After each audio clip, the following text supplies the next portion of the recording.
C'est bon. Bonjour, ravi de vous retrouver pour cette deuxième partie de 14e journée d'onco-érologie de l'Association marocaine d'érologie. Ce matin, donc, on va assister aux avis des experts dans différents sujets et on va commencer par la première. Tout d'abord, plutôt, je souhaite la bienvenue aux différents orateurs, le professeur Sterman, le professeur Graff, professeur Twiger et docteur Al-Hababi. Donc, je vous remercie pour votre participation et de nous accompagner cette matinée pour une magnifique matinée scientifique en onco-érologie. Donc, je donne la parole au professeur Khadir pour la première communication. Merci, Monsieur le Président. Bonjour à tous.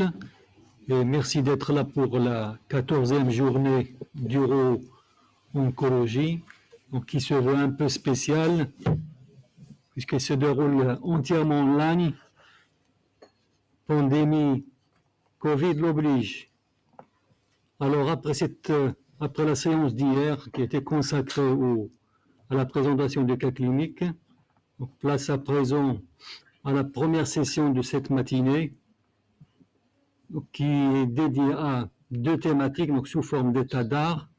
Donc le premier sujet porte sur les biopsies prostatiques, plus particulièrement l'apport des nouveaux moyens échographiques dans l'optimisation du geste de biopsie, donc qui sera présenté par le professeur Frédéric Sterman.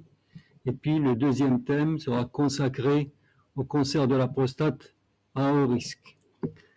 Alors pour commencer, je vais donner la parole au professeur Frédéric Sterman, donc, qui est urologue et andrologue à Reims. Urologue et andrologue à Reims, donc il va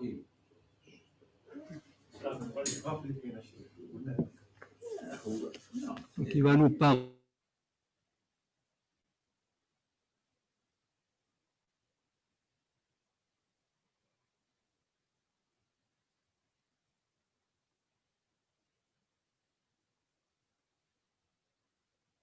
Il est avec nous. Donc, il n'est pas encore connecté. Donc je pense qu'on va passer à la deuxième communication, donc, qui sera présentée par le docteur Caillot Pierre, donc, qui est oncologue et radiothérapeute à Toulouse. Donc il y a plusieurs publications dans plusieurs domaines de cancérologie, ORL et prostate. Et aujourd'hui, il va nous parler du cancer de la prostate à haut risque. Donc, est-ce que la radiothérapie et la chirurgie sont concurrentielles ou au contraire, elles se complètent? Monsieur Caillot, à vous la parole. Très bien, vous m'entendez? Oui, on vous entend. Alors, parfait. Donc, je commence. D'abord, je voulais remercier le comité organisationnel pour son invitation. Donc, pour parler d'un sujet qui est un sujet tout à fait d'actualité, mais qui est assez compliqué à traiter, comme vous allez le voir.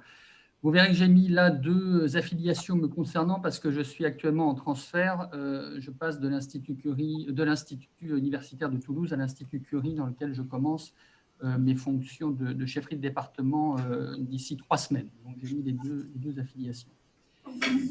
Alors, quand on parle du cancer localisé de haut risque, vous savez qu'on a plusieurs classifications en fait, du groupe pronostic. Mais enfin, quand on regarde le haut risque, ces classifications sont assez homogènes dans la définition du haut risque sur 3 critères.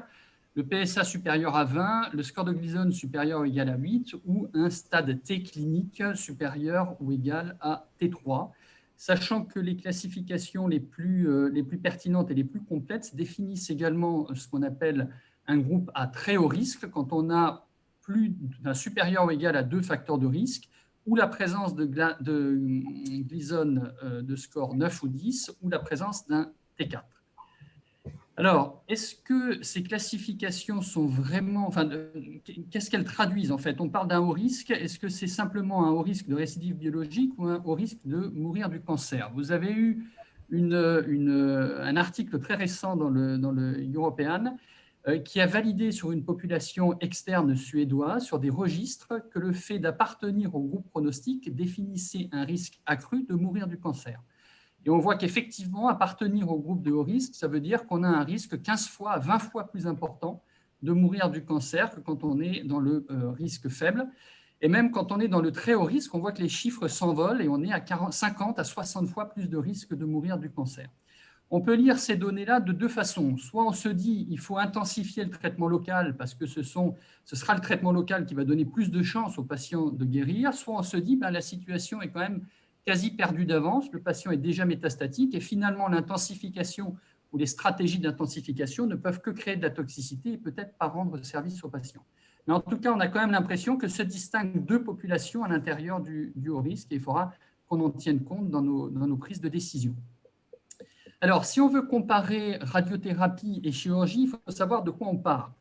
Concernant la radiothérapie, qu'est-ce que l'on sait? On peut s'appuyer sur de très nombreux essais de phase 3 qui ont positionné en fait la place de la radiothérapie et de l'hormonothérapie dans la prise en charge du cancer de haut risque. Je vous ai fait une synthèse bibliographique rapide sur des essais historiques, mais qui placent la radiothérapie et qui nous disent que quand on est dans le haut risque, il vaut mieux faire une association radiothérapie-hormonothérapie que l'hormonothérapie seule, donc il faut traiter le cancer localement.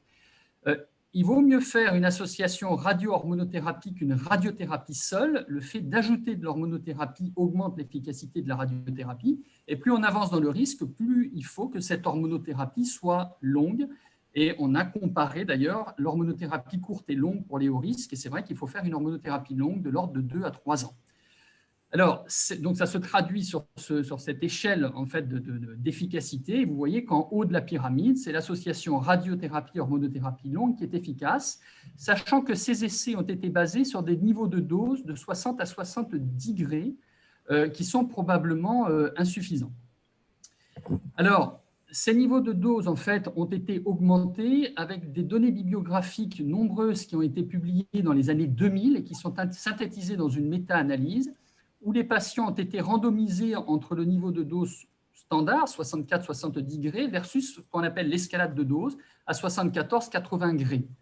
Et on voit que quand on synthétise cette information, il faut augmenter la dose parce qu'on a un bénéfice en termes de survie sans récidive biologique à 10 ans. Alors, ça ne se traduit pas en survie spécifique pour tous les essais. Il y en a deux où c'est un petit peu, c'est une tendance, mais ça ne se traduit pas en méta-analyse en bénéfice en survie spécifique.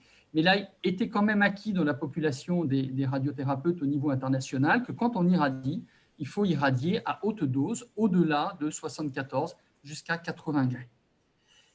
Néanmoins, si on regarde les résultats de l'association radiothérapie haute dose hormonothérapie, on voit que ça fait très bien en termes de survie sans récidive biologique dans le bas risque, dans le risque intermédiaire. Par contre, dans le haut risque, les résultats sont moins bons, avec une survie sans récidive biologique à 70% à 5 ans, 60% à 10 ans. Et donc, il y avait encore une marge de manœuvre pour améliorer ces résultats. Comment on a fait? On a augmenté encore la dose sur la prostate avec ce qu'on appelle la technique de boost par curithérapie, qui peut se faire soit par bas débit, où on implante des grains dans la prostate, soit par haut débit, où on utilise un projecteur de source qui envoie donc une source radioactive à haut débit dans la prostate. Est-ce qu'on fait mieux quand on augmente la dose dans la prostate par curithérapie? Oui. Là aussi, on a des essais de phase 3. L'essai de Hoskin en Angleterre qui nous montre que quand on fait un boost en haut débit de dose, on augmente la survie sans récidive biologique à 12 ans, avec un vrai bénéfice. Même chose sur l'essai ASCEND-DRT, qui est un essai canadien dont vous avez probablement entendu parler, où le boost a été fait par curithérapie à bas débit, avec une différence très significative de survie sans récidive biologique à 10 ans, qui passe de 67% à 85%. Donc, augmenter la dose par curithérapie, ça augmente clairement le contrôle biologique de la maladie. Une autre façon d'augmenter la dose dans la prostate que la curithérapie, c'est d'utiliser les techniques dites de boost intégré. Alors, je ne sais pas si vous êtes totalement familier avec les techniques d'irradiation, mais le principe est simple, c'est qu'on augmente la dose sur toute la prostate, mais on augmente encore plus la dose dans la lésion index. Vous avez le petit schéma qui vous montre qu'on est capable d'apporter à peu près 77 degrés sur la prostate et 95 degrés sur la lésion index.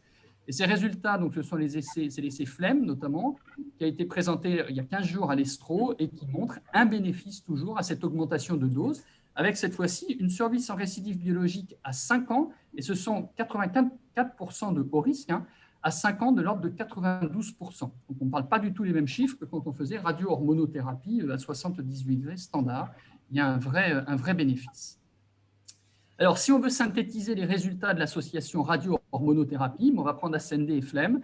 Et ce qu'on voit, c'est que si on prend les bras standards, donc radio-hormonaux, on peut attendre 85% à 5 ans et 67% à 10 ans de survie sans récidive. Si on prend les techniques avec augmentation de la dose, on est plutôt à 90% à 5 ans et 85% à 10 ans.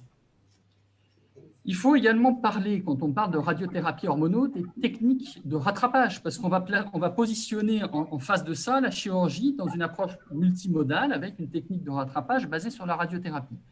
Il y a des techniques de rattrapage en cas d'échec de la radiothérapie. Alors, soit l'échec est pelvien, et donc on a les résultats de l'essai GETUC P07 de Stéphane Suppiot à Nantes, en France, qui montre qu'on peut irradier les ganglions en récidive pelvienne à haute dose et qu'on obtient des résultats qui sont de l'ordre de 60% à 3 ans. Alors, ce n'est pas formidable, mais c'est une récidive ganglionnaire quand même, de 60% à 3 ans en survie sans récidive biologique. Si on a une récidive dans la prostate, ben là aussi, on peut intervenir. Il y a plusieurs techniques de rattrapage, et notamment la curithérapie de réirradiation. Là aussi, ça a été présenté à l'Estro il y a 15 jours. Un essai américain qui vous montre des résultats de l'ordre de 60% de survie sans récidive biologique à 5 ans quand on utilise la technique d'irradiation à bas débit pour une réirradiation de récidive dans la prostate. Et on voit que quand on réirradie, ça ne récidive plus dans la prostate, ça récidive secondairement au niveau ganglionnaire. Et j'ai rajouté cette diapositive ce matin, je ne sais pas si vous avez eu le temps de voir, c'est apparu dans le INTREST, dans le European Neurology, cette méta-analyse en fait, des études observationnelles des patients traités pour récidive intraprostatique en situation de territoire irradié.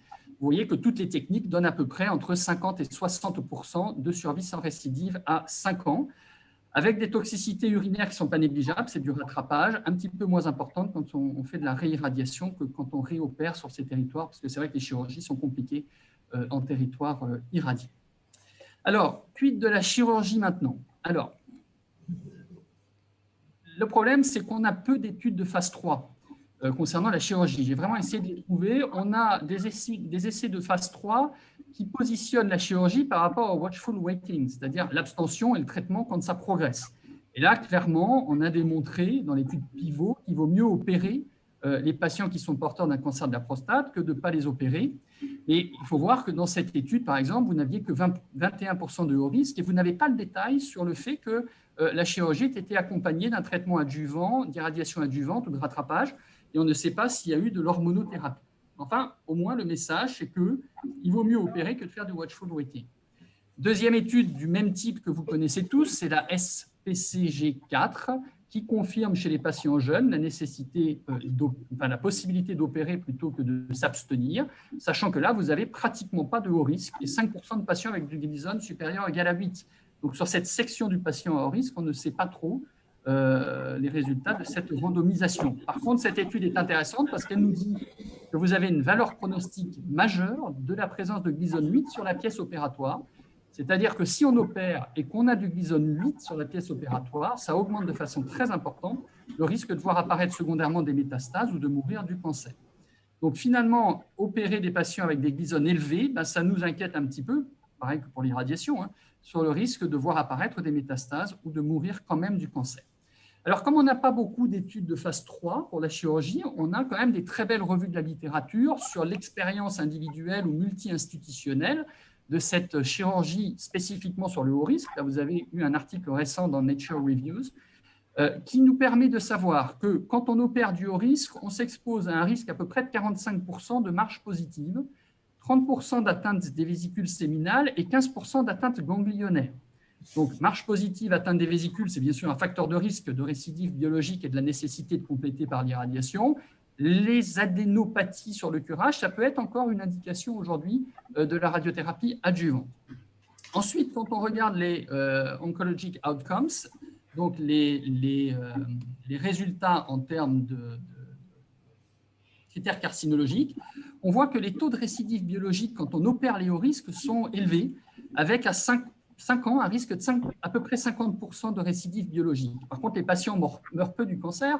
On a un taux de décès par cancer de l'ordre de 10% à 10 ans, mais ils ont un taux de récidive biologique élevé. Si vous regardez l'expérience du MD Anderson tout en bas que j'ai encadré en rouge, on monte sur les patients à très haut risque jusqu'à 70% de récidive biologique à 5 ans. Donc, on sait à l'avance qu'il y a un vrai risque que le patient récidive. Qu'est-ce qui se passe quand on récidive après radiothérapie? Eh bien, il va falloir proposer un traitement de radiothérapie de rattrapage. C'est toute la philosophie de la multimodalité. Et qu'est-ce qu'on sait des résultats de ces traitements de rattrapage? On a 3 essais randomisés qui positionnent la radiothérapie de rattrapage précoce versus la radiothérapie adjuvante. Je ne vais pas rentrer dans les détails, mais ces 3 essais que vous connaissez probablement ont été publiés dans Lancet cette année, ont abouti à une méta-analyse commune qui nous dit que quand on a un patient en marche positive avec un PT3A, eh bien, il vaut mieux attendre un petit peu, c'est-à-dire qu'il vaut mieux faire une radiothérapie. C'est aussi bien de faire une radiothérapie de rattrapage précoce qu'une radiothérapie adjuvante. Donc, c'est bien parce que ça va nous permettre d'éviter de faire de l'irradiation à tous les patients. Mais par contre, il va falloir faire cette irradiation précocement dès que le PSA est supérieur à 0,2. Deuxième information qu'on a en situation de rattrapage, c'est est-ce que cette irradiation de rattrapage doit être associée à de l'hormonothérapie? Et là, à nouveau, on a 3 essais randomisés publiés, enfin 2 publiés et 1 rapporté à l'Astro, qui nous disent que oui, on a plutôt intérêt, quand on fait de la radiothérapie de rattrapage, à y associer de l'hormonothérapie courte de 6 mois à 2 ans. Alors, il y a toujours une petite fenêtre pour des patients à qui on pourra ne pas proposer l'hormonothérapie, mais dès qu'on a du Gleason 8, on va donner au moins 6 mois d'hormonothérapie à cette irradiation de rattrapage. Donc, quand on parle du rattrapage ou d'une multimodalité, c'est vraiment une trimodalité, en fait, chirurgie et au moment de la récidive, une radiothérapie et probablement une hormonothérapie associée à cette irradiation. Effectivement, donc, l'ajout de l'hormonothérapie apporte des bénéfices en survie sans récidive biologique, en survie sans métastase et pour une étude, celle du RTOG en survie spécifique. Alors, si on doit synthétiser les résultats de cette chirurgie avec traitement de rattrapage, vous voyez qu'on peut s'attendre à une survie, donc chez les patients qu'on rattrape par traitement de radiothérapie, à une survie sans récidive biologique de l'ordre de 75 à 80% à 5 ans, 60% à 10 ans. Mais vous voyez que dans ces études, la représentation des scores de Gleason 8-10 n'est pas très importante. Ce n'étaient pas des patients avec un très haut risque systémique, c'est-à-dire qu'ils appartenaient au risque plutôt sur les critères du T ou du PSA que du Gleason.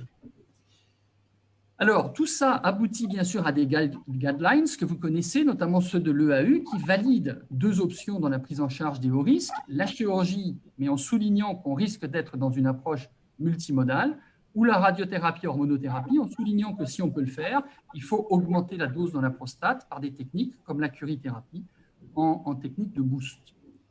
Maintenant, si on veut comparer les 2 approches, chirurgie versus radiothérapie, enfin multimodale versus radio-hormonothérapie, est-ce qu'on a des essais randomisés qui comparent la chirurgie à la radiothérapie? J'en ai identifié 3 qui sont vraiment des essais randomisés chirurgie versus radiothérapie, mais ils ne répondent pas à la question qu'on pose aujourd'hui.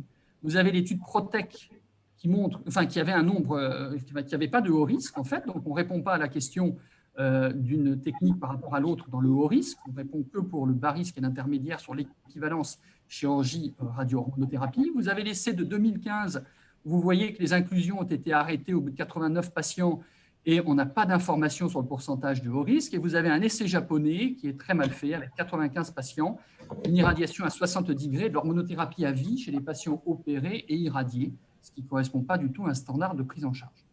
Donc, comme on n'a pas de phase 3 pour répondre à la question qu'on se pose aujourd'hui, eh bien, vous avez vu apparaître beaucoup de méta-analyses d'études observationnelles, c'est-à-dire qu'on a repris des études observationnelles en grand nombre, et sur les dernières années, vous avez vu apparaître beaucoup de méta-analyses. Et ces méta-analyses, elles vont globalement toutes dans le même sens et disent que la chirurgie fait mieux que la radio-hormonothérapie, enfin, l'approche multimodale fait mieux que la radio-hormonothérapie en termes de survie spécifique et pour certaines en survie globale, ce qui a fait que les chirurgiens, bien sûr, les oncologues d'une manière générale, ont orienté de plus en plus les patients à haut risque vers la chirurgie. Le problème, c'est que ces études de méta-analyse d'études observationnelles ont des limites majeures. C'est que quand vous faites une méta-analyse d'études de faible niveau de preuve, vous obtenez qu'un faible niveau de preuve. Vous n'augmentez pas le niveau de preuve. Vous augmentez même le risque l'importance des biais. Et il faut donc comprendre que ces études sont vraiment remplies de biais majeurs en défaveur de l'irradiation. D'abord parce que vous avez un biais de sélection sur le fait que les patients opérés obligatoirement dans ces études rétrospectives étaient des patients plus jeunes, en plus grande forme et opérables par définition. On inclut des études anciennes avec notamment pour l'irradiation, donc des patients qui ont été irradiés en dessous des 74 degrés et probablement sans la modalité d'hormonothérapie adaptée. Il faut également savoir que ces études observationnelles, ces méta-analyses, sont toujours mises en défaut par les études de phase 3. Vous avez deux exemples. Premier exemple, cette grande étude méta-analyse d'études observationnelles avec 120 000 patients qui disait qu'il y avait un bénéfice en survie spécifique et en survie globale dans tous les niveaux de risque, y compris le bas risque. Et quand vous confrontez ça au résultat de l'essai PROTECT, qui renfermait à peu près 80% de bas risque et 20% de risque intermédiaire, en fait, on ne retrouve pas de bénéfice d'une technique par rapport à l'autre en survie spécifique. Elles sont équivalentes. Et vous avez cet article que je vous conseille de lire, enfin que vous connaissez sûrement, qui a été présenté dans le JCO en 2019, qui a confronté en fait toutes ces méta-analyses d'études observationnelles aux résultats des essais de phase 3 correspondants dans différents cancers. Ça va du cancer du sein au cancer de la prostate, au cancer thoracique. Et dans le diagramme, vous avez la ligne bleue qui correspondrait à la correspondance parfaite des résultats des études de méta-analyse d'études observationnelles versus la phase 3. La ligne rouge, c'est la réalité. Et vous voyez qu'on a une grande différence. Et en fait, on se rend compte qu'on a seulement 40% de données correspondantes entre ces méta-analyses et la réalité des études de phase 3. Donc, il faut vraiment les prendre avec pincette. La dernière qui a été publiée, à mon avis, est la plus complète, c'est celle-ci, qui a été publiée dans le European Focus en 2020, qui a repris des études, donc toujours observationnelles, mais publiées au-delà de 2009, ce qui a permis de s'assurer que la chirurgie était une chirurgie de pointe et que l'irradiation était probablement une irradiation moderne.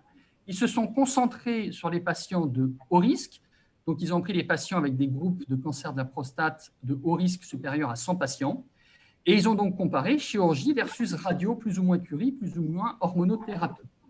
Vous voyez qu'on a des études de registres uni ou multi-institutionnels, et puis on a également l'exploitation de registres nationaux dont on sait qu'ils ont quand même des limites, notamment pour l'irradiation, parce qu'on ne connaît pas les niveaux de dose ni la durée de l'hormonothérapie. Qu'est-ce qu'on a comme résultat? Si on compare radiothérapie sans hormonothérapie versus chirurgie, ça semble confirmer que la chirurgie fait mieux en termes de survie spécifique ou de survie globale, sachant que là, on n'est pas dans le standard de prise en charge, puisque c'est de la radiothérapie sans hormonothérapie. Si on fait radiothérapie avec hormonothérapie versus chirurgie, ça diminue un peu, mais la chirurgie reste supérieure en termes de survie spécifique. Mais je vous l'ai dit, on ne connaît pas la durée de l'hormonothérapie et il y a un grand nombre d'études dans lesquelles on ne connaît pas le niveau de dose. Par contre, si on fait radiothérapie avec boost par curie versus chirurgie, les choses s'inversent, avec un bénéfice cette fois-ci à l'association radio-curie en termes de survie spécifique. Pas de différence en survie globale entre les deux techniques. Et si on optimise encore la chirurgie, c'est-à-dire qu'on prend la chirurgie plus de la radiothérapie dans l'année qui suit, donc on est vraiment dans une approche multimodale, versus l'association radio-curie, les deux techniques apparaissent équivalentes. Donc on voit bien qu'il y a des différences énormes quand on sait la réalité du traitement qui a été fourni. Et finalement, malgré ça, on n'a pas de réponse franche pour dire qu'il y a une technique qui soit supérieure à l'autre. Donc il faut garder vraiment un œil critique par rapport à ces données. Il semble en tout cas qu'on ait quand même deux approches qui soient tout à fait efficaces. Si on veut également comparer les deux approches, il faut se poser la question des sites de récidive, parce que c'est vrai que souvent, l'inquiétude qu'on peut avoir quand on décide de ne pas opérer, c'est la récidive locale intraprostatique. D'abord, quand on regarde ce qui se passe en termes de récidive chez les patients opérés, donc si on fait des patients opérés qui sont en récidive biologique, qui n'ont pas encore été irradiés, on voit qu'effectivement, pas loin de plus de 50% des récidives se font dans le pelvis, avec 24% sur le lit opératoire, 30% en ganglionnaire. Donc vous avez effectivement plus de la moitié des patients qui vont bénéficier d'irradiation de rattrapage pelvienne, mais d'autres qui sont probablement déjà métastatiques et qui vont développer des métastases à distance. Si on regarde ce qui se passe quand on prend les patients opérés et irradiés sur la loge, on a quand même, malgré la radiothérapie de rattrapage, 11% de récidive locale. Donc dire que ça récidive jamais localement quand on a opéré, irradié, c'est faux, c'est pas fréquent. mais ça peut arriver. Par contre, la majorité des récidives, c'est vrai, se font au niveau ganglionnaire, pelvien notamment, si on n'a pas irradié le pelvis. Donc, si on fait du rattrapage, il faut irradier la loge plus le pelvis, je pense. Pour la radiothérapie, c'est vrai qu'il y a une inquiétude parce que quand on regarde les données, finalement, la récidive intraprostatique, elle varie de 23 à 50% sur les imageries. Donc, on a l'impression qu'il y a un vrai risque chez les patients qui ont récidivé que cette récidive soit localisée dans la prostate. Le problème, c'est que ces données sont toujours issues de patients traités de façon sous-optimale. Vous voyez que c'est des patients qui ont reçu moins de 74 degrés. On n'est pas du tout dans l'escalade de dose de la radiocurie. Et on ne sait pas non plus combien ils ont eu d'hormonothérapie, donc on ne peut pas du tout garantir qu'on évalue l'efficacité locale d'un traitement bien mené. Je finis avec cette étude-là que je trouve très intéressante parce qu'elle a posé la question, c'est une méta-analyse de 6 essais randomisés, de la réalité de l'effet de seconde vague, c'est-à-dire des patients irradiés et traités donc en radio-hormonaux, est-ce que la récidive locale est responsable d'une récidive secondaire métastatique. On voit que la récidive locale est un facteur de risque de développer des métastases et de mourir du cancer, mais que la majorité des patients ne passent pas par l'étape de récidive locale et que les patients irradiés passent souvent directement au stade métastatique. C'est comme avec la chirurgie, une majorité de patients, plus de 50%, en fait, avaient déjà des métastases à distance et secondairement développent leur maladie à distance et en meurent. En conclusion, on me demandait de comparer deux options, mais ce sont deux options qui m'apparaissent très difficiles à comparer. Si on prend la radiothérapie, hormonothérapie avec 24 à 36 mois d'hormonothérapie, on peut attendre sur des traitements standards une survie sans récidive biologique à 5 ans de 85%, à 10 ans de 65%. Si on a les moyens techniques d'intensifier, on peut monter à 90% à 5 ans, 85% à 10 ans. Donc il y a un vrai bénéfice à se poser cette question d'intensifier notamment ces hauts risques. Les données bibliographiques incluent des patients à très haut risque avec du glisone 9-10, avec ce type de bons résultats. Le risque de récidive locale, il faut vraiment le considérer et en parler avec le patient, notamment chez les patients jeunes, mais en rappelant quand même que c'est basé essentiellement sur des radiothérapies sous-optimales. Et puis qu'il existe des techniques de rattrapage locaux-régionales qui ont de leur toxicité, bien sûr, mais qui permettent d'espérer des survies sans récidive de l'ordre de 50 à 60% à 5 ans. Si à côté, on prend la prostatectomie avec curage étendu, on a un risque de récidive biologique de l'ordre de 50% à 5 ans, probablement plus élevé si on prend du très haut risque. On sait qu'on va pouvoir proposer une radiothérapie et probablement une hormonothérapie de rattrapage dans une approche multimodale. Ça va être efficace à condition de le faire de façon précoce. Il ne faut pas attendre que le PSA augmente. Dès qu'on est supérieur à 0,2, et on peut espérer une survie sans récidive de l'ordre de 85% à 5 ans, 60% à 10 ans. Très clairement, bien sûr, le fait d'enlever la prostate minimise le risque de récidive locale, même s'il n'est pas nul. Et donc, nous, notre attitude, par exemple, à Toulouse, c'est de favoriser l'approche chirurgicale sur ces hauts risques, notamment chez les patients jeunes, à condition qu'on n'ait pas des critères de très haut risque, c'est-à-dire un PT3B, score de glisone 9-10, on va quand même se poser la question du réel bénéfice de l'intensification locale, à condition que le chirurgien nous dise que le patient est accessible à une chirurgie R0, et notamment si le patient n'est pas accessible à une intensification de l'irradiation, je pense notamment au boost par curithérapie. Tous les patients ne peuvent pas en bénéficier, notamment s'ils sont déjà dysuriques. Vous avez certains patients qui ne peuvent pas l'avoir, et si le patient est dysurique, on l'orientera peut-être d'autant plus vers la prise en charge chirurgicale. Donc aujourd'hui, sur les hauts risques, on a une vraie discussion multidisciplinaire avec les chirurgiens, et moi je sais régulièrement réadresser des patients pour qu'ils aillent se faire opérer. Ça me semble une bonne approche à condition de bien sélectionner nos patients et d'opérer les bons qui vont en tirer bénéfice. Puis je finirai bien sûr avec cet essai clinique que vous connaissez, qui est ouvert, qui est un essai international, le SPCG 15, qui randomise donc des patients de tumeurs T3 cliniques avec un score de glisone supérieur égal à 7, un PSA en dessous de 100, entre une chirurgie donc avec curage étendu plus ou moins complétée selon les besoins d'un traitement de rattrapage versus une radiothérapie, hormonothérapie, un objectif primaire en survie spécifique et dont on attendra les résultats avec impatience. Voilà, j'espère que j'ai répondu comme je pouvais à la question. Merci, Monsieur Grave-Caillot, pour la pertinence de ce topo, donc, qui met encore l'accent sur l'importance d'une approche multimodale dans le traitement de ces cancers de la prostate à haut risque. Je pense qu'il y a quelques questions. J'ai deux petites questions à vous poser. La première, concernant l'association radio-hormonothérapie. Est-ce qu'une hormonothérapie de 18 mois peut faire jeu égal avec une hormonothérapie de 2 ou 3 ans? Alors, c'est une bonne question. On a un essai clinique, donc l'essai de NABID, auquel vous devez faire référence, qui a randomisé des patients entre une hormonothérapie longue et une hormonothérapie de 18 mois. Et effectivement, on n'a pas trouvé de différence significative en survie spécifique et en survie globale entre les deux hormonothérapies pour les hauts risques. Mais il faut savoir quand même que cet essai était un essai de supériorité et non pas un essai d'équivalence. Donc, en fait, il n'a pas la puissance pour répondre à la question. Et donc, il est acquis que l'hormonothérapie longue d'au moins 24 mois reste le standard et que les 18 mois, on peut les proposer, mais plutôt sur des patients fragiles, les patients âgés, d'autant que ces 18 mois, s'ils n'augmentent pas le risque de décès par cancer, ils augmentent quand même le risque de récidive biologique. Donc, c'est quelque chose dont il faut discuter avec le patient. Donc, moi, le standard, ça reste au moins 24 mois, voire 3 ans si vraiment on est sur du très haut risque. Le 18 mois, ce sera le minimum qu'on va peut-être réserver à certains patients fragiles.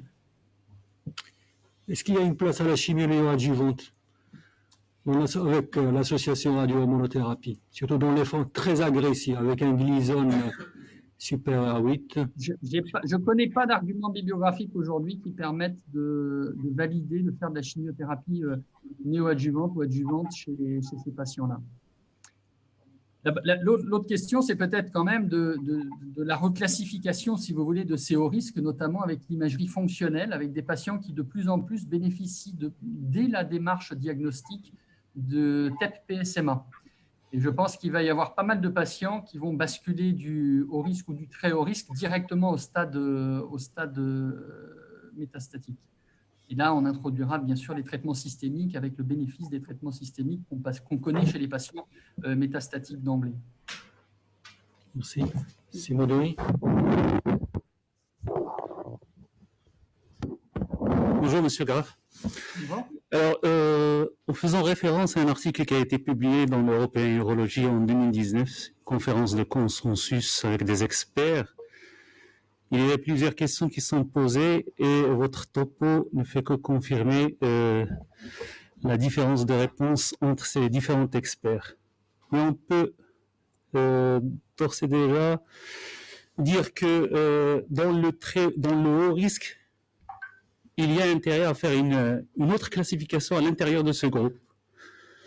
Je fais référence à des études qui avaient montré que quand on avait des patients qui étaient ISOP 1 avec un PSA supérieur à 20 et des patients qui étaient ISOP 4 avec des PSA inférieurs à 10, ils avaient une meilleure survie, que ce soit avec la radiothérapie plus hormonaux ou la chirurgie plus dans un protocole multimodal que les autres. Est-ce que vous confirmez ça d'après votre revue de la littérature? Oui, tout à fait. Je pense qu'il faut... j'ai toujours pensé qu'il y avait haut risque et haut risque. Notamment, je perçois le haut risque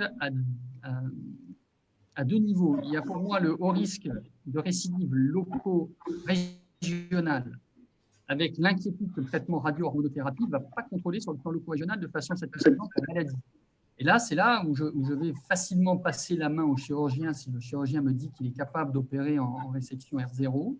Et puis, vous avez le haut risque systémique, c'est ce que je disais tout à l'heure, un PT3B glisone 9, quand vous avez une accumulation d'une inquiétude sur le fait que le patient soit déjà métastatique, l'intensification du traitement loco-régional par une chirurgie, plus une radiothérapie, plus une hormonothérapie, m'apparaît peut-être un petit peu moins licite. Donc, je suis tout à fait d'accord avec vous qu'à l'intérieur du groupe de haut risque, il faut qu'on essaie de distinguer différents profils de patients. Alors, ma deuxième question est par rapport au traitement de rattrapage qui se pose pour les chirurgiens que nous sommes. Ce traitement de rattrapage, encore une fois, adjuvant ou de rattrapage, on ne sait pas. La question n'a jamais été claire dans la littérature, même dans les papiers publiés dans l'European Urology et dans les différents journaux de AO Impact Factor. On ne sait pas comment et même les experts, le consensus des experts n'a pas tranché à quelle dose du PSA on doit commencer le traitement. Est-ce qu'on doit utiliser d'autres critères comme le PSA de mean time? Est-ce qu'on fait référence, est-ce qu'on doit céder d'un PET scan au PSMA? Il y a tant de questions pour savoir quel patient doit bénéficier de quel type de rattrapage ou de radiothérapie ou hormonothérapie adjuvante. Et quand on a décidé de cette radiothérapie adjuvante à la chirurgie, là aussi, on se pose plusieurs questions. Quoi irradier? Est-ce qu'il faut irradier le pelvis et la prostate? Et la durée de l'hormonothérapie associée à cette radiothérapie également est un sujet de discorde entre les différents experts. Alors, oui, je suis d'accord. Alors, on a quand même on a quand même des idées claires sur un certain nombre de points, parce qu'on a des publications que je vous ai présentées, d'essais randomisés, publiés quand même dans le Lancet, qui nous permettent de dire, 1, on fait de la radiothérapie de rattrapage précoce plutôt que de la radiothérapie adjuvante. Donc ça, c'est déjà un point important parce que ça fait qu'on va éviter d'irradier un grand nombre de patients que jusqu'à présent, on irradiait de façon systématique. Je pense notamment aux patients en marge positive R1, les PT3BR1 étaient systématiquement irradiés. Aujourd'hui, on sait qu'on peut attendre. Par contre, ce qu'on sait, c'est qu'il ne faut pas attendre trop longtemps. Je pense qu'une erreur, c'est de se dire on laisse monter le PSA pour essayer de faire une imagerie et de savoir où ça récidive. On sait notamment que si le PSA dépasse 0,5, c'est pronostic. On perd en chance d'efficacité. Et on pense même que si on irradie encore plus tôt, c'est mieux. Donc on a une fourchette, si vous voulez, entre 0,2 et 0,5 sur laquelle il faut intervenir précocement pour cette radiothérapie de rattrapage. Est-ce qu'il faut faire de l'imagerie? Je dirais que ça dépend du profil de récidive. Vous avez raison, notamment dans la prise en compte du temps de doublement. Si le temps de doublement est court, je pense qu'il faut aller vers l'imagerie fonctionnelle, notamment le TEP-PSMA, qui a un taux de positivité qui n'est pas négligeable, même chez des patients avec des PSA en dessous de 0,5, mais à condition que le temps de doublement soit court. Donc, si vous avez un temps de doublement inférieur à 6 mois, vous pouvez faire une TEP-PSMA pour éviter effectivement d'irradier en rattrapage des patients qui en fait sont métastatiques. Ensuite, le problème de l'hormonothérapie, c'est effectivement une question difficile puisqu'on a 3 essais randomisés, dont 2 seulement publiés dans des revues à haut niveau. Un essai français qui donnait 6 mois d'hormonothérapie et un essai américain qui donnait 2 ans. Alors, je ne vais pas rentrer dans le détail, mais en fait, il apparaît que dans l'essai américain, le profil des patients était quand même plus à risque de récidive. Et aujourd'hui, on a une espèce de consensus pour dire qu'on donne préférentiellement une hormonothérapie de 6 mois et qu'on réserve l'hormonothérapie de 2 ans quand on a un PSA à la récidive qui est élevé, c'est-à-dire qu'en fait, justement, on est sur un patient qu'on n'a pas irradié au bon moment ou qu'on a un temps de doublement extrêmement court ou un score de Gleason type 9-10. Donc, quand on accumule des critères péjoratif, on peut éventuellement envisager une hormonothérapie longue, mais la plupart des patients auront une hormonothérapie de 6 mois. Et puis, il y a une toute petite fenêtre de patients qui peuvent même n'avoir que la radiothérapie sans hormonothérapie, je pense. Ce sont des patients qui, sur la pièce opératoire, n'avaient pas de Gleason 8, qui ont un temps de doublement qui est raisonnable, supérieur à 1 an, et surtout qui ont un délai entre la chirurgie et le moment de la récidive qui est long, supérieur à 1 an. Vous voyez, ces profils de récidive tardive relativement lente, bien sûr qu'on ne sera pas obligé de leur donner 6 mois d'hormonothérapie. Mais dans le contexte particulier du haut risque opéré, on risque quand même d'avoir plutôt un profil agressif, avec une récidive précoce, un temps de doublement rapide, et donc probablement la nécessité de donner 6 mois d'hormonothérapie. Et tout ça est très débattu, vous avez raison. Et effectivement, dans la conférence de consensus, la PCC, on a refait une APCC à la française là, récemment au niveau national. Oui, il y a des discordances. Ouais. Ma dernière question en tant que radiothérapeute, dans les récidives après radiothérapie, est-ce que pour vous, la biopsie de prostate est systématique ou pas? Elle est obligatoire. Elle est obligatoire. Si on veut proposer un traitement de rattrapage pour une récidive en terrain irradié, étant donné le risque de toxicité, parce que ce sont des traitements de rattrapage à risque, que ce soit la chirurgie, la cryothérapie. Enfin, nous, ici, avec Bernard Manavo, on a l'expérience de la cryothérapie. À l'Institut Curie où je vais, là, ce sera plutôt la réirradiation par Curie, mais il y a de la toxicité. Donc, pour justifier cette prise de risque, la biopsie est systématique et elle est même obligatoire. Bonjour Monsieur Graff. Moi j'ai deux petits commentaires et deux petites questions. Alors, premier commentaire concernant le haut risque chez les jeunes patients. Très probablement il y a une place à la chirurgie, ça c'est indéniable. Mais je pense qu'il y a aussi un paramètre à prendre en compte, c'est l'évaluation de la fonction urinaire, notamment le score IPSS. Et ce qui est sûr, c'est que si on a des malades avec une grosse prostate et surtout un gros adénome de la prostate, je pense que la radiothérapie ne va pas vraiment régler les signes fonctionnels et que peut-être il faut passer la main à la chirurgie, a fortiori si on a des malades jeunes avec un score de Gleason élevé. Donc c'est quelque chose qui doit être pris en compte dans la stratégie thérapeutique. Deuxième commentaire concernant la chirurgie dans le haut risque. Moi je pense qu'il faut pas compter sur la radiothérapie dans le cadre du traitement multimodal. Il faut faire la chirurgie comme si c'était le seul traitement à réaliser et laisser la radiothérapie en cas de rattrapage. Et il ne faut pas compter sur la radiothérapie pour rattraper une chirurgie peut-être pas carcinologique. Donc il faut compter essentiellement sur la chirurgie et la radiothérapie, là, disons, comme traitement complémentaire, mais pas comme traitement qui remplace, disons, la chirurgie. Alors, si je peux faire... Oui, bien sûr. Je vais faire un commentaire avant que vous posiez vos questions pour rebondir. Je suis tout à fait d'accord sur ce que vous venez de dire. Concernant l'IPSS, c'est ce que j'ai essayé de mettre sur ma diapositive de conclusion. C'est vrai que si le patient a des difficultés urinaires, ça va être un patient en plus chez qui on ne va pas pouvoir faire d'intensification de l'irradiation, notamment avec la curithérapie. Donc, c'est vrai que si le patient est gêné, je ne vois pas pourquoi on ne discuterait pas l'option chirurgicale chez ces patients et on les oriente volontiers vers nos collègues amis chirurgiens.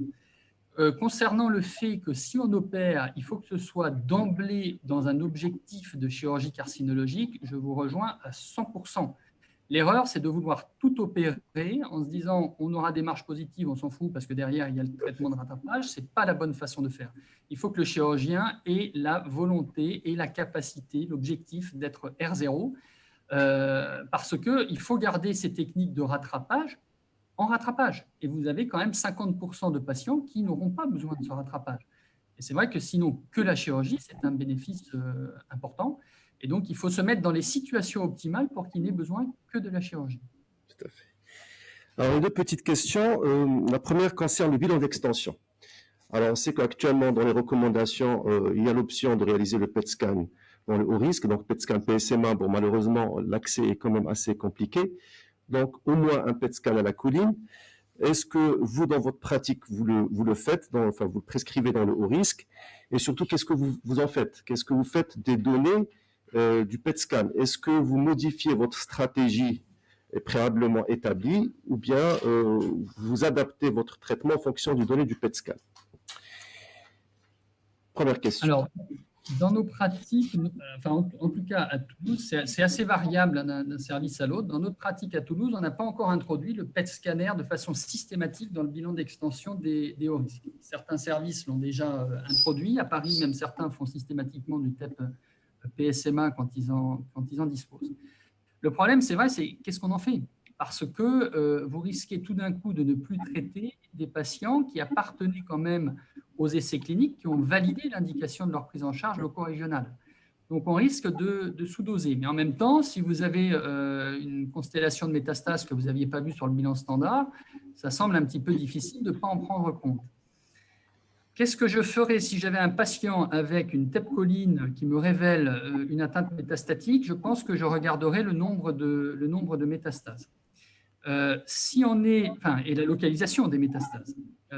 Si on est sur de l'atteinte métastatique, oligométastatique, donc un nombre limité de métastases, avec des métastases qui ne sont pas des métastases viscérales, je pense qu'on peut réfléchir, on n'a pas d'argument fort, mais on peut réfléchir quand même au traitement loco-régional et au traitement local des quelques métastases qu'on a pu identifier.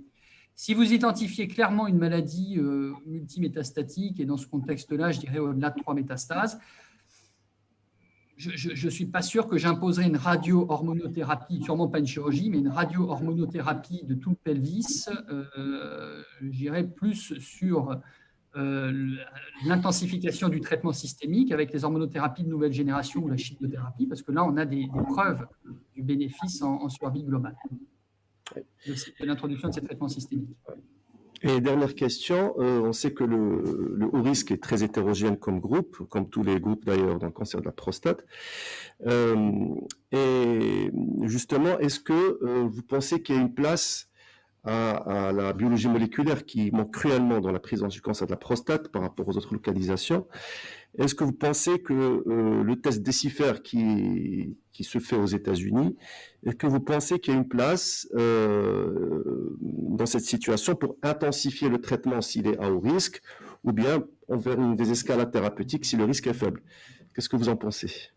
Alors, j'ai vu qu'il y avait une publication récente là, qui est apparue dans l'Européenne. Je n'ai pas eu le temps de la lire, justement, sur la place, je ne sais pas si quelqu'un l'a lu, mais sur la place des tests Décifer dans la prise en charge du cancer de la prostate, qui confirme l'intérêt du test dans la sélection des patients.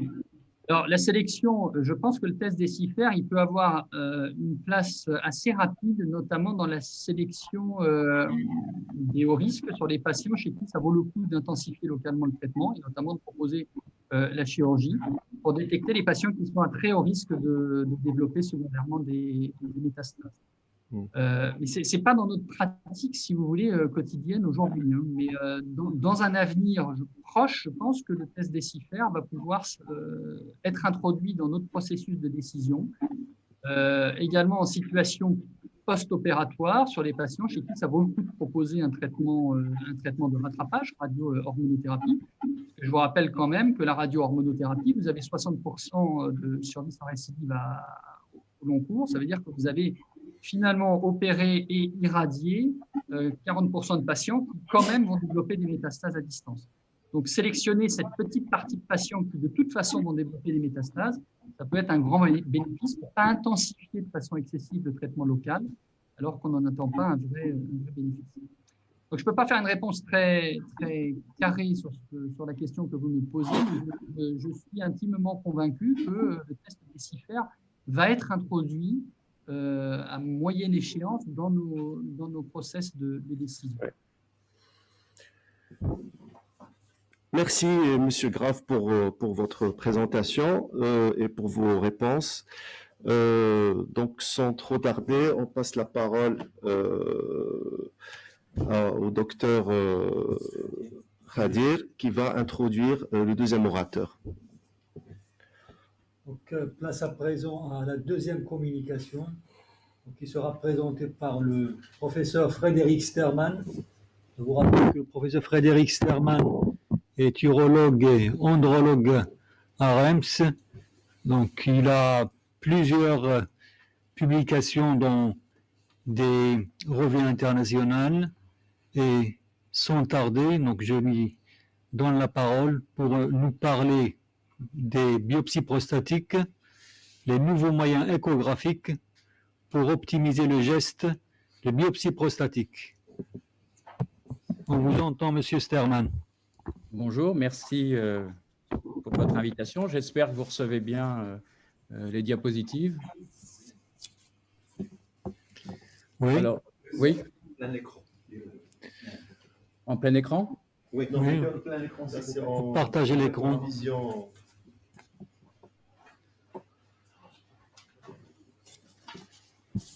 Vous avez bien ou vous avez le mode On a mon présentateur.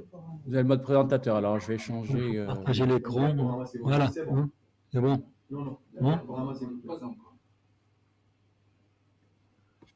Alors, Votre diapo, non. voilà, ça va là? C'est bon. C'est mieux. Non. Ok. C'est OK. Bon, donc je vais vous parler d'un sujet qui est très pratique pour l'urologue, qui concerne les biopsies de prostate et l'évolution des biopsies ces dernières années, notamment avec la systématisation de l'IRM. La première étude qui avait été publiée, qui avait montré ça, c'était l'étude Précision en 2018, qui avait...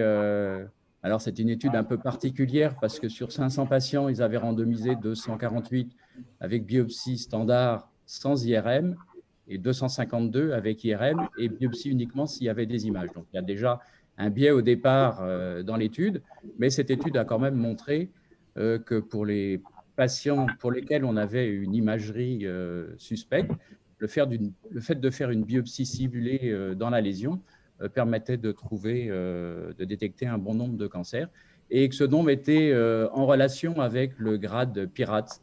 Plus le PIRATS était élevé, plus le risque de cancer était élevé.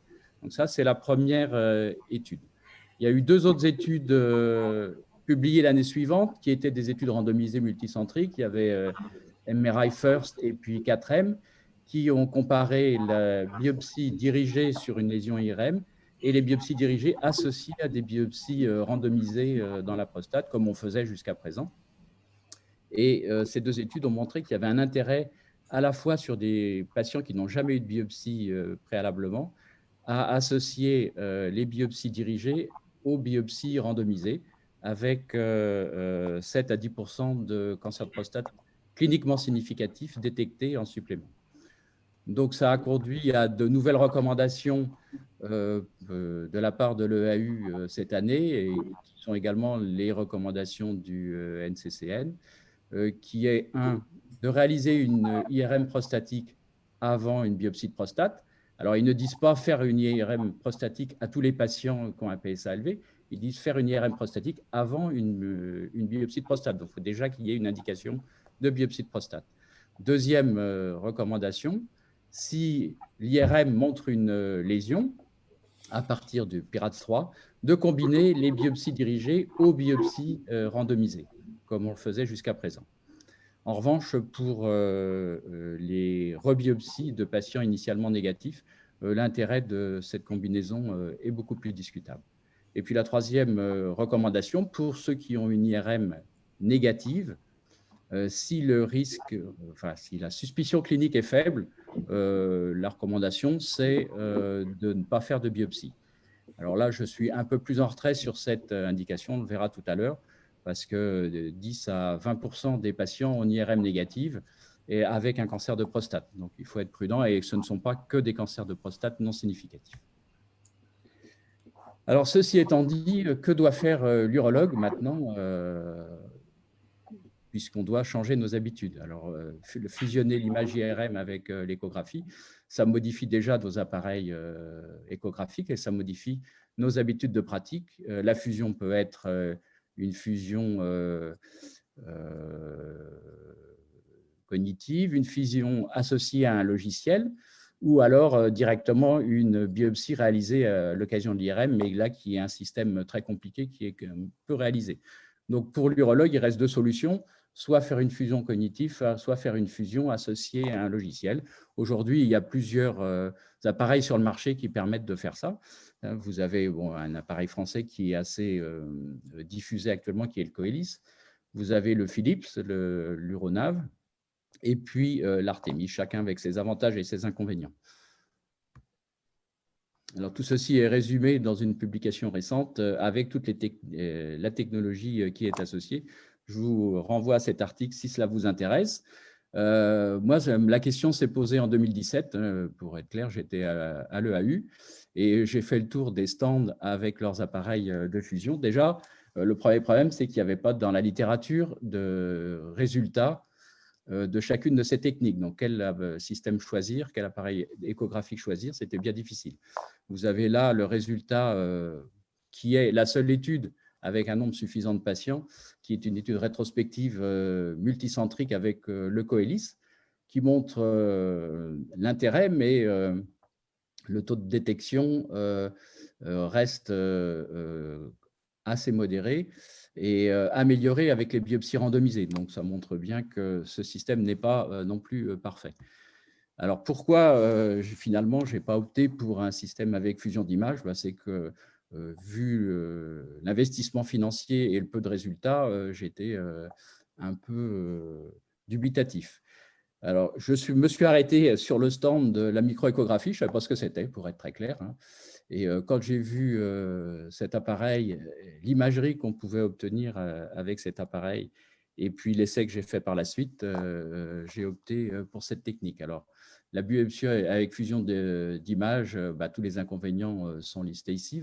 Ça nécessite une IRM, des délais raisonnables et ce n'est pas toujours évident.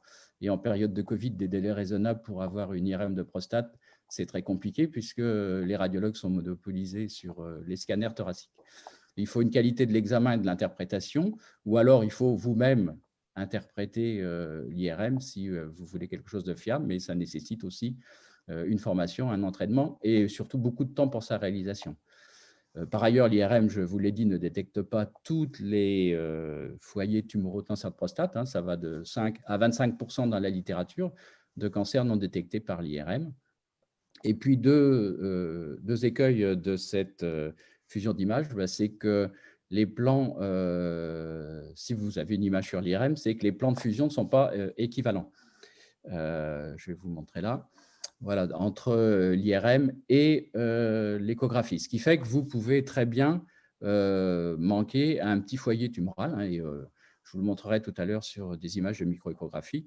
On peut trouver des foyers de 5-6 mm de Gleason à haut risque et passer à côté avec ce système de fusion d'images. Un autre argument contre la fusion d'images IRM et l'échographie, c'est l'écueil de l'IRM pour la détection des cancers, en particulier au niveau postérieur de la prostate, dans cette région-là, qui avait été très bien montrée par Schouten en 2017, qui comparait l'IRM et l'échographie et les zones manquées par l'IRM ou l'échographie. Et l'échographie manquait plutôt, alors l'échographie standard, manquait plutôt les lésions antérieures et l'IRM manquait plutôt les lésions postérieures. Ce qui peut faire penser qu'il y a une complémentarité entre l'échographie et l'IRM. Donc, la solution idéale, c'est une solution échographique améliorée par rapport à ce qu'on a aujourd'hui. Et dans les systèmes de fusion d'images, les échographes sont bons, mais ça reste des échographes à faible fréquence et qui ne voient pas, franchement, les lésions tumorales. Donc, l'idéal, c'est un système échographique qui voit mieux la cible, qui permet de biopsier en temps réel l'image que l'on voit, et surtout un système qui permet à l'urologue de faire lui-même sa biopsie avec fusion. Alors cet appareil, c'est l'Exact Vue d'Exact Imaging, c'est une start-up canadienne qui a démarré en 2015-2016, donc c'est un appareil qui est très récent. La différence, c'est la fréquence de la sonde, puisqu'on passe de en gros 7-9 MHz à 29 MHz, ce qui augmente notablement la résolution en axial et en latéral et qui permet de voir des détails jusqu'à 70 microns. Donc la différence, c'est essentiellement le nombre de cristaux, puisque vous en avez 111 par centimètre au lieu de 46, avec une fréquence beaucoup plus élevée. Pour le côté technique, on n'en sait pas beaucoup plus parce qu'il faut dire que la société est assez discrète sur la technologie qui est à l'intérieur de l'appareil. Ce qu'on peut voir facilement pour un urologue, c'est la différence dans l'imagerie entre une échographie traditionnelle et puis la microéchographie prostatique, donc qui permet de voir vraiment toutes les zones de la prostate, périphérique, la zone centrale de transition, l'urètre, les canaux éjaculateurs. Enfin, on a une vision très intéressante de la prostate. Je dirais que c'est le passage de la télé noir et blanc à la couleur haute définition, sans vraiment exagérer. Le seul inconvénient, c'est un système de microéchographie, c'est que la pénétration se fait jusqu'à 5 cm dans les tissus. Donc, si vous avez une très grosse prostate, il ne faut pas espérer voir une lésion antérieure. Ça ne sera pas possible. Idéalement 4 cm, mais on peut aller jusqu'à 5 cm, c'est le maximum. Alors, quelles sont les images qu'on voit? L'anatomie zonale, ça, c'est ce que je vous ai dit tout à l'heure. On peut voir aussi, et ça, c'est un élément un peu nouveau, des microcalcifications intraprostatiques qu'on ne voit pas en IRM. J'ai un certain nombre de patients chez qui j'ai trouvé ces microcalcifications. J'ai bien regardé l'IRM et on ne voyait pas du tout les lésions sur l'IRM. Et ce qu'on sait aujourd'hui, c'est que ces lésions de microcalcification sont des lésions où souvent il y a du cancer de prostate avec des Gleason élevés. Donc, c'est un élément nouveau qui est intéressant.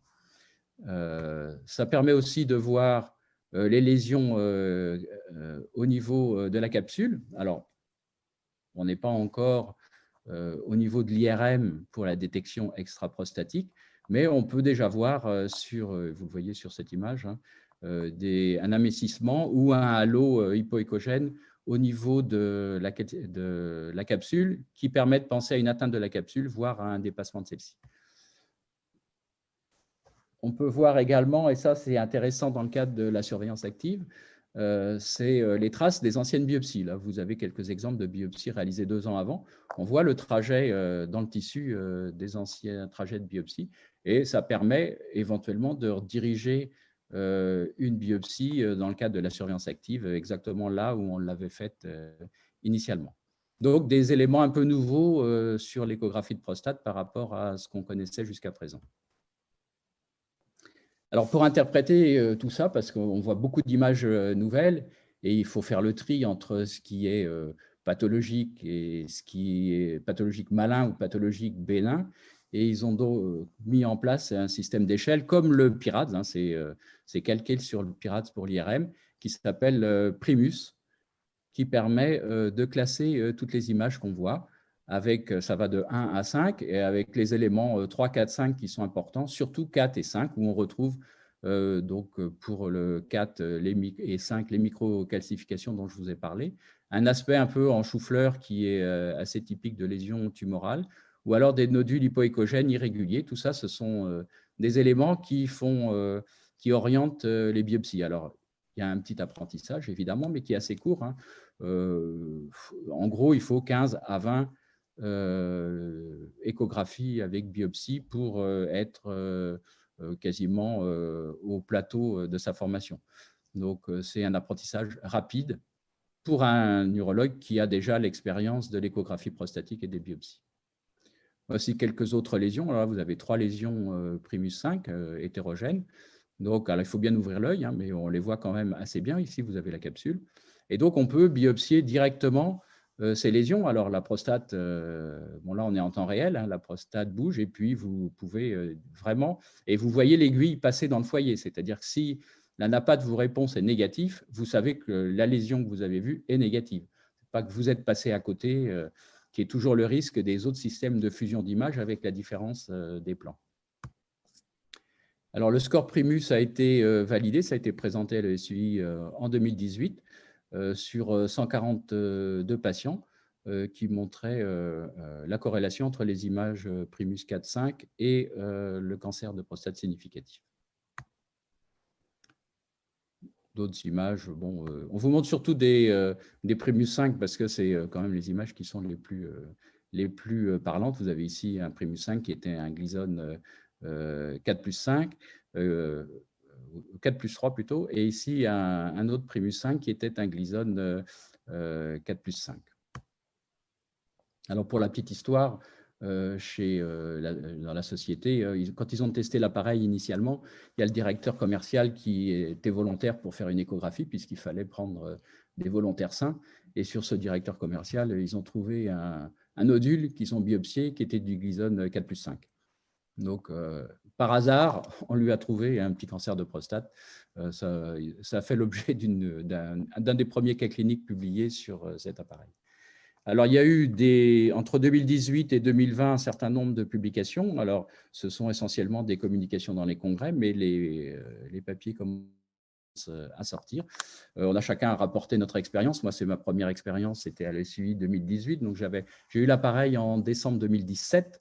Donc, c'était le tout début, j'avais fait 87 patients. Aujourd'hui, j'en ai 450.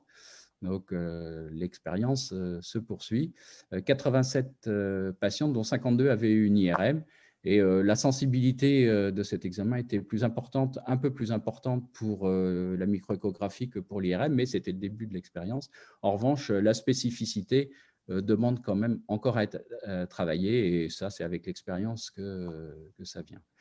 Ce que montrait surtout cette étude, c'est qu'il y avait une indépendance de l'IRM et de la microéchographie, et que l'intérêt, ce n'était pas d'opposer l'IRM et la microéchographie, mais c'est de combiner les deux pour avoir une meilleure performance. Alors, il y a un système de fusion d'images qui est associé à la microéchographie également, comme les autres appareils.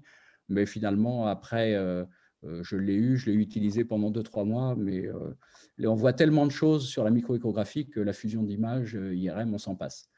Et le meilleur exemple, c'est François Cornu, que certains d'entre vous doivent connaître, qui est radiologue à Paris, qui était au comité de cancérologie de l'AFU pendant de nombreuses années avec moi, qui est un spécialiste de l'IRM prostatique, qui a aussi un microéchographe et qui utilise pour les biopsies le microéchographe. Et il m'avait dit, j'utilise le microéchographe pour voir en échographie les lésions que j'ai détectées en IRM.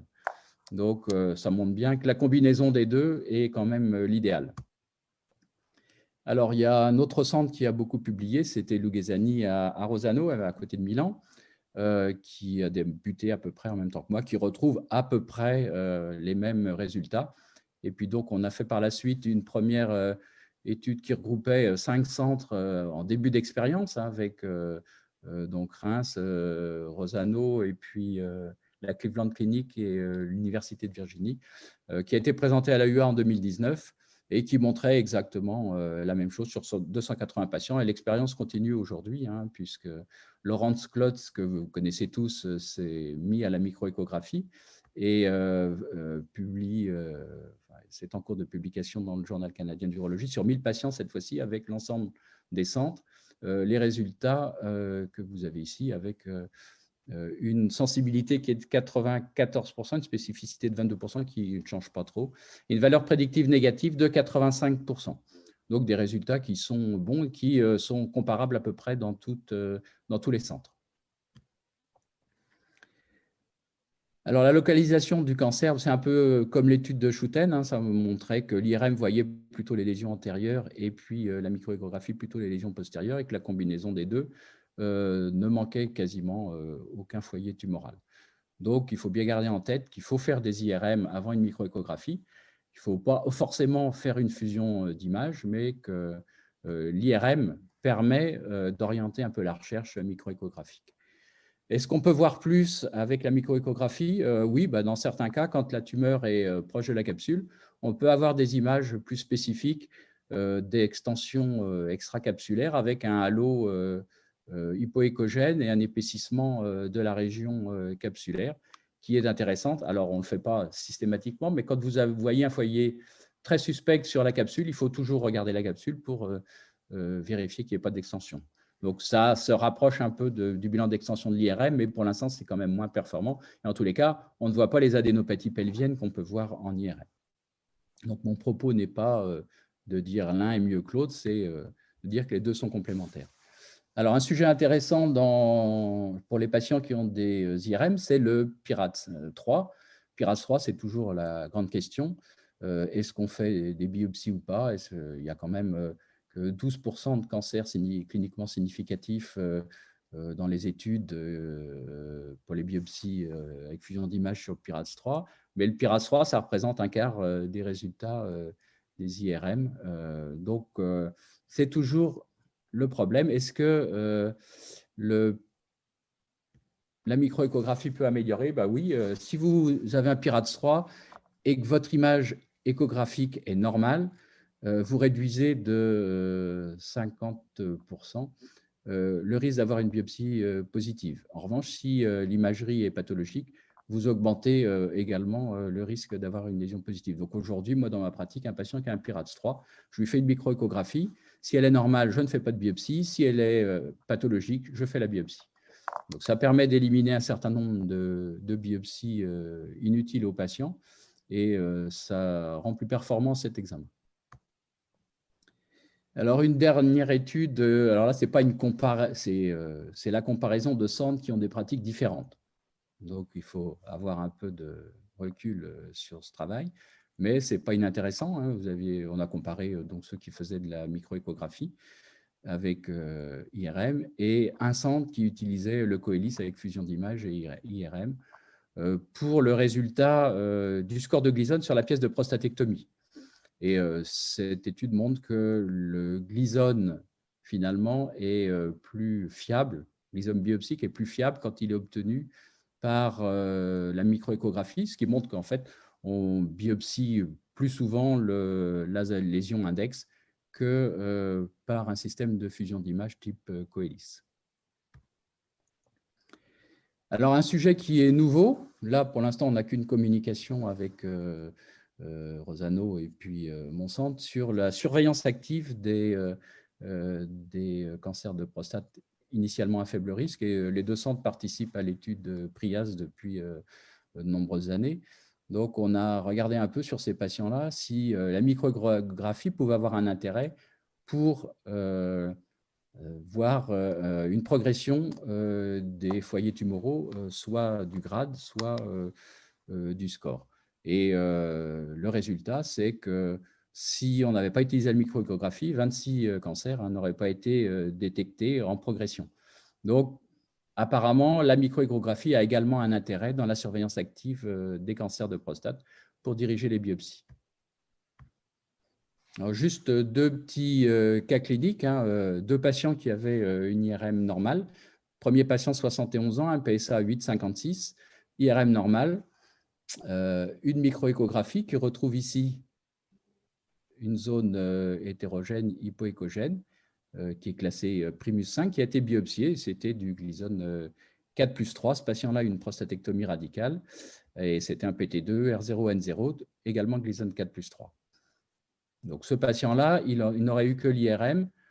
Probablement qu'on aurait reporté la biopsie à un temps ultérieur. Alors, le PSA aurait probablement progressé et la biopsie aurait été faite 1 an ou 2 ans après, avec un foyer peut-être plus gros. Mais bon, voilà, c'est juste pour illustrer le fait que la microéchographie peut voir des foyers de cancer cliniquement significatifs avec une IRM normale. Deuxième cas, alors là, c'est intéressant, c'est un patient, c'est un pharmacien, 48 ans. Son père est mort d'un cancer de prostate, donc il était un peu sensibilisé sur le sujet. Et il avait un PSA à 10.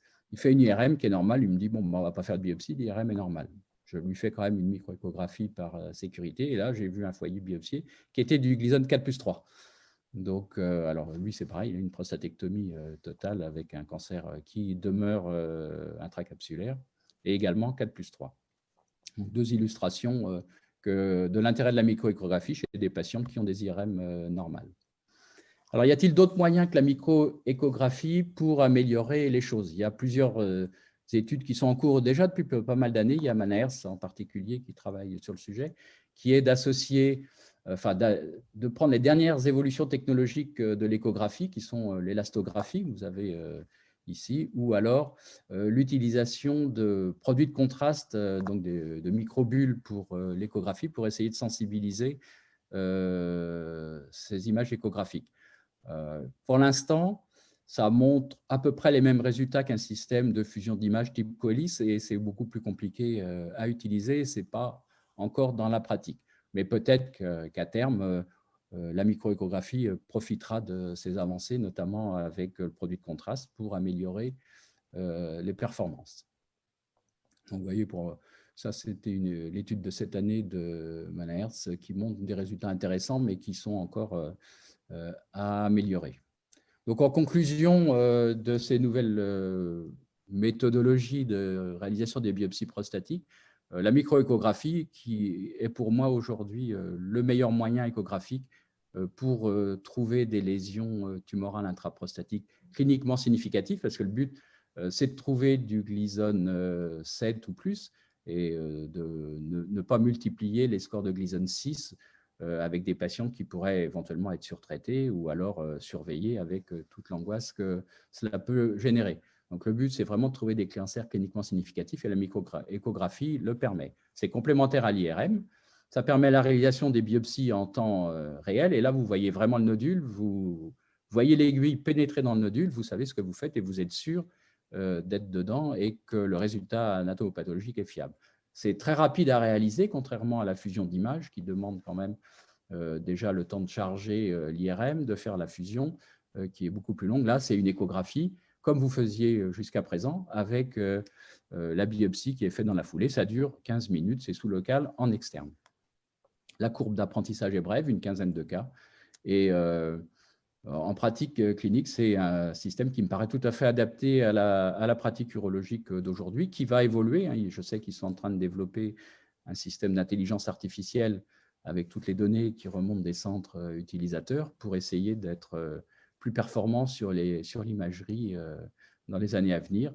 Donc, moi, ça me paraît, pour ceux qui sont à la recherche d'un système de biopsie aujourd'hui, ça me paraît un moyen simple pour l'urologue, pratique. Alors, évidemment, assez coûteux quand même, parce qu'on n'en a pas parlé, mais un système Coelis, c'est 120 130 000 euros. Le microéchographe tel qu'il est aujourd'hui, c'est 150 000 euros. Donc, évidemment, c'est un coût. Et quand ils sont venus la première fois me montrer l'appareil, j'étais bien persuadé de ne jamais l'acheter. Je me suis dit, je vais me faire plaisir une journée à l'essayer. C'est toujours ça. Et à la fin de la journée, j'ai appelé la banque pour voir comment on pouvait financer l'appareil. Donc, vous voyez, quand vous voyez les images, vous comprenez que ça vous change la vie et qu'il faut absolument l'obtenir. Alors, c'est réalisable. Hein. Moi, je travaille seul. Je l'utilise seul, je le finance seul. Je suis en privé maintenant, alors qu'avant, j'étais en public. Alors, j'avais quitté le public parce que je n'avais plus les moyens de travailler et que je n'aurais jamais pu me payer un microéchographe. Dans le privé, je l'ai eu en 15 jours. Ce qui fait que j'ai été le premier en France à l'utiliser.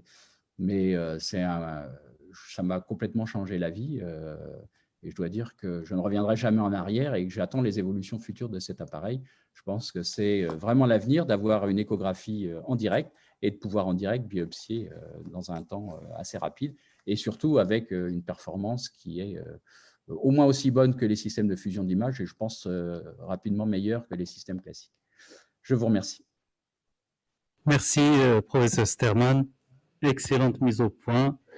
Ça laisse les urologues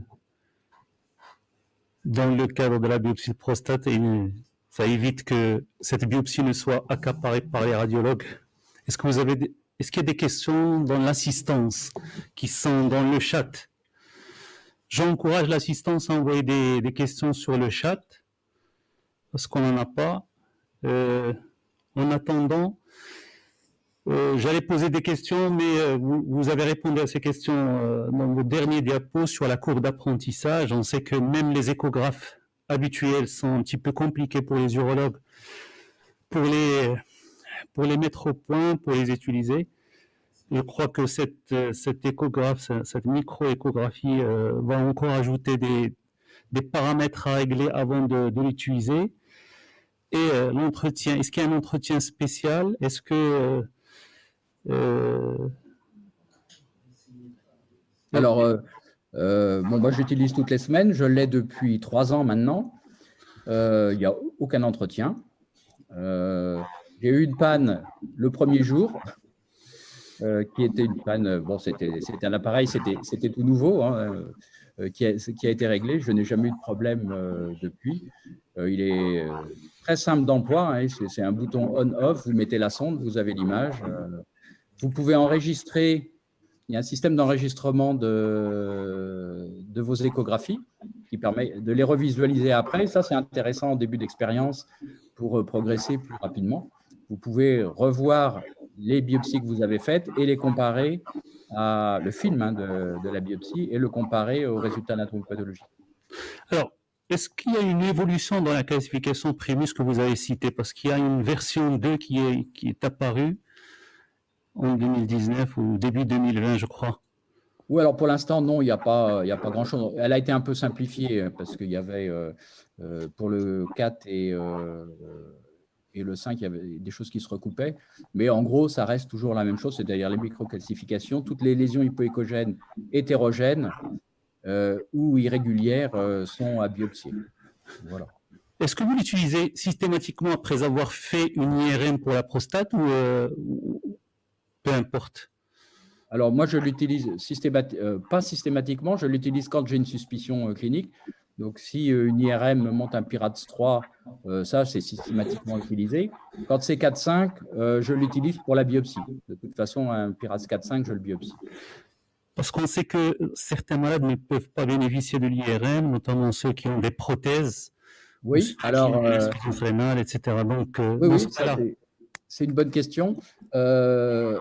C'est une tendance que j'ai actuellement, c'est peut-être pas la meilleure, mais bon, c'est vrai que des fois, les délais pour l'IRM sont longs ou alors il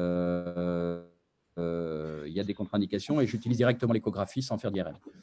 Voilà. Alors, ce n'est pas dans la recommandation, mais bon, comme j'ai quand même pas mal d'expérience maintenant de la microéchographie, je le fais régulièrement.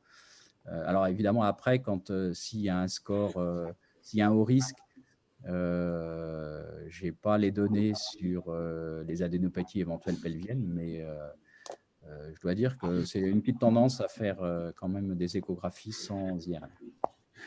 Dans le premier papier que j'ai lu, moi, à propos de cette microéchographie dans le World Journal of Urology en 2019, l'auteur avait rapporté sur une petite série une augmentation de la détection des cancers de 20 à 30% par rapport à la fusion d'images et une augmentation du nombre de patients avec un haut grade et une diminution de diagnostic de cancer insignifiant. Est-ce que dans votre expérience, c'est la même chose?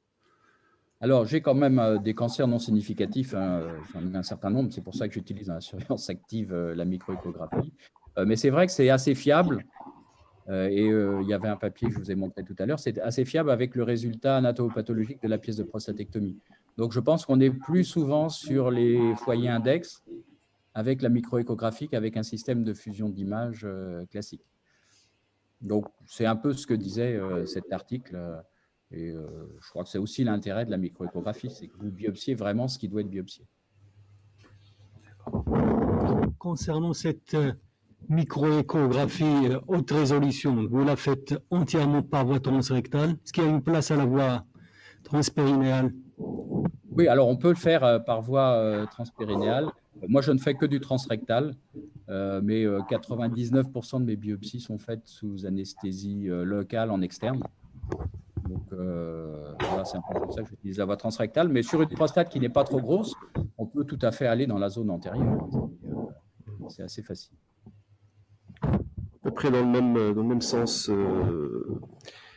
qu'est-ce que vous pensez de la place de cette technique en cas d'IRM négative avec un PSA en augmentation et comment vous la positionnez par rapport à la biopsie périnéale, justement?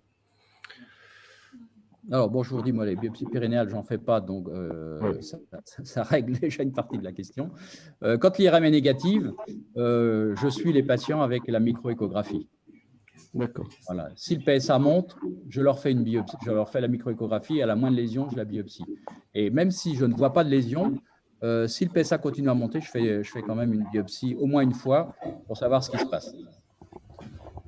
Il y a une question de l'assistance du professeur Belhnish. Faites-vous des biopsies randomisées plus des biopsies de la lésion ou des biopsies de la lésion seule? Alors, pour l'instant, je fais les deux. Ça faisait partie de la recommandation avec la fusion d'images, donc j'ai continué comme ça.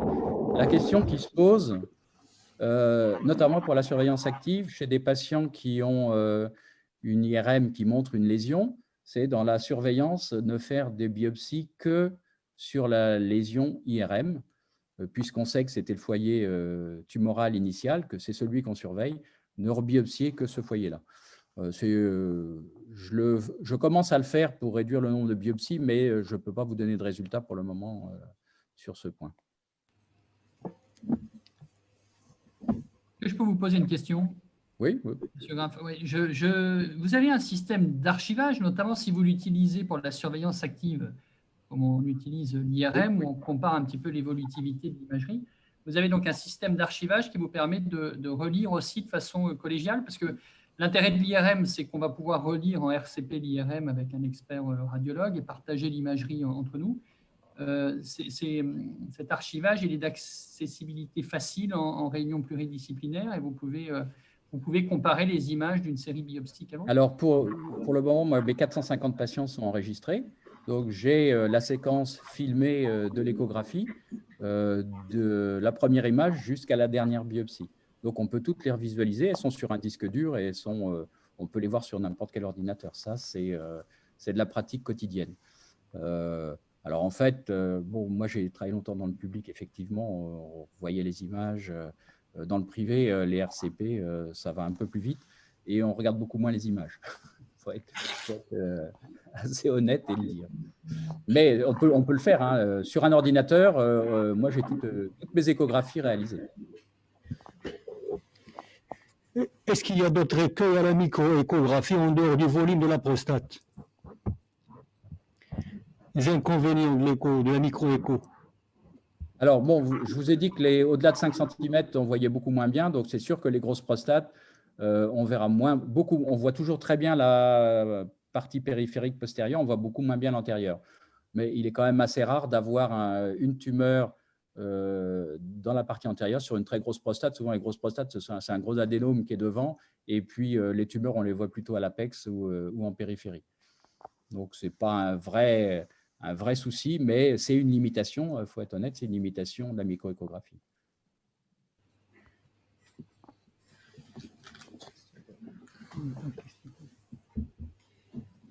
Bon, il y a des questions sur le chat encore? Il y a une question du professeur Lalich qui dit que pour les lésions antérieures vues sur l'IRM, vous utilisez la microéchographie quand même?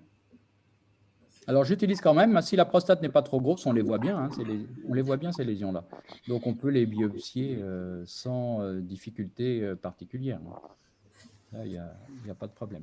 Alors, bon, on pourrait aussi faire, c'est là où pourrait se discuter les biopsies périnéales. Alors, c'est un appareil qui est assez petit et je l'emmène aussi au bloc opératoire pour faire les biopsies sous anesthésie générale. Donc, on peut le faire également on pourrait le faire par voie périnéale pour une lésion antérieure.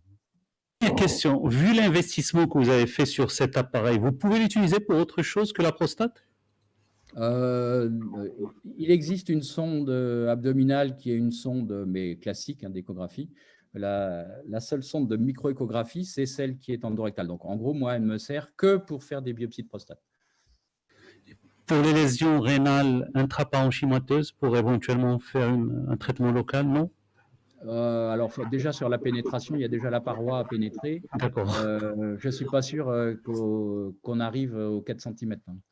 Donc, au jour d'aujourd'hui, la seule utilisation, à ma connaissance, c'est l'échographie de la prostate. Alors, peut-être qu'il y aura le développement, notamment, on peut très bien l'imaginer, de sondes utilisables en péropératoire pour poser directement sur le rein, parce que la pénétration de 4 cm, on devrait voir une lésion intraparenchymateuse rénale, mais pour l'instant, ce n'est pas développé. Merci beaucoup, Dr Graff, Dr Sterman, pour votre excellente communication. Je rends la parole à Monsieur le Président pour clore cette